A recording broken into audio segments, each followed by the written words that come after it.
오늘 저희에게 주시는 하나님의 말씀은 마태복음 2장 7절에서 9절까지 말씀입니다. 이에 헤롯이 가만히 박사들을 불러 별이 나타난 때를 자세히 묻고 베들레헴으로 보내며 이르되 가서 아기에 대하여 자세히 알아보고 찾거든 내게 구하여 나도 가서 그에게 경배하게 하라. 박사들이 왕의 말을 듣고 갈새 동방에서 보던 그 별이 문득 앞서 인도하여 가다가 아기 있는 곳 위에 머물러 서 있는지라. 아멘. 하나님의 말씀입니다. 할렐루야. 성탄의 기쁨이 저와 여러분에게도 임하기를 주의 이름으로 축복합니다. 우리말이 참 재미있습니다. 똑같은 말인데 억양에 따라 전혀 다른 말이 됩니다. 잘한다 라는 말은 칭찬입니다. 그런데 잘한다 이 말은 엉망이라는 뜻입니다. 사람이 말하고 행동하는 의도 역시 마찬가지입니다. 말만 들어서는 의도를 알 수 없어요.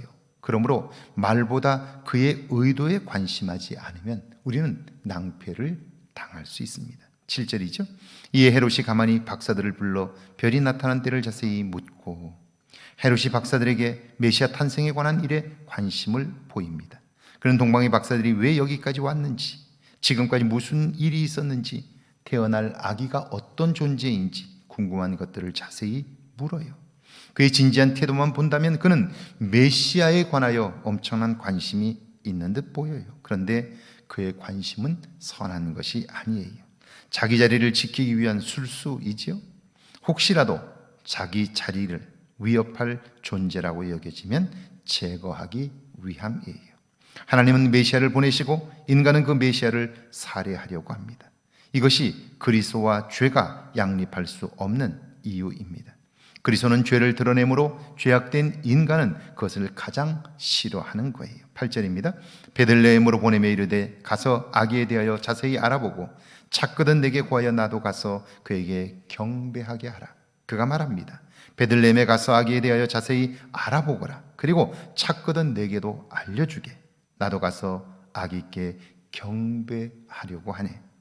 가장 인자한 얼굴로 호기심 어린 모습으로 말하지만 거짓입니다. 속임수지요. 겉과 속이 다른 거예요. 그는 지금 죄의 유혹에 빠져 사탄의 종노릇을 하고 있습니다. 나에게도 이런 이중적인 모습이 없는지 돌아보아야 하는 거죠. 9절입니다. 박사들이 왕의 말을 듣고 갈새 동방에서 보던 그 별이 문득 앞서 인도하여 가다가 아기 있는 곳 위에 머물러 서 있는지라. 동방 박사들은 대제사장들과 서기관들의 말을 믿고 무작정 베들레헴으로 떠납니다. 그런데 놀라운 일이 벌어져요. 예루살렘에 도착하면서 사라진 그 별이 다시 그들 앞에 나타났어요. 그리고 그들을 인도합니다. 그러더니 아기 예수가 계신 곳에 이르러 멈추어 섰습니다. 동방 박사들은 한치의 오차도 없이 그곳에 도착했어요. 그들이 베들레헴에 도착할 수 있었던 것은 그들의 재주나 능력이 아닙니다. 별이 그들을 인도했기 때문에 가능했지요? 그렇습니다. 하나님의 인도함이 없이 하나님의 일을 알 수 없고 그분의 인도함이 없이 우리는 하나님의 일을 이룰 수도 없는 거죠. 우리가 예수를 그리스도로 믿는 이유도 바로 여기 있어요. 그분의 인도함이 절대적으로 필요하기 때문이에요. 예수 그리스도를 영접함으로 그분의 인도함을 받는 남은 삶이 되시기를 주의 이름으로 축원합니다. 함께 기도합니다. 내 안에 선한 의도를 담고 살게 해달라고요. 남은 생에 하나님의 인도함을 받아 살게 해달라고요. 함께 기도합니다. 하나님 아버지, 날마다 내 안에 선한 의도를 담고 살게 하옵소서.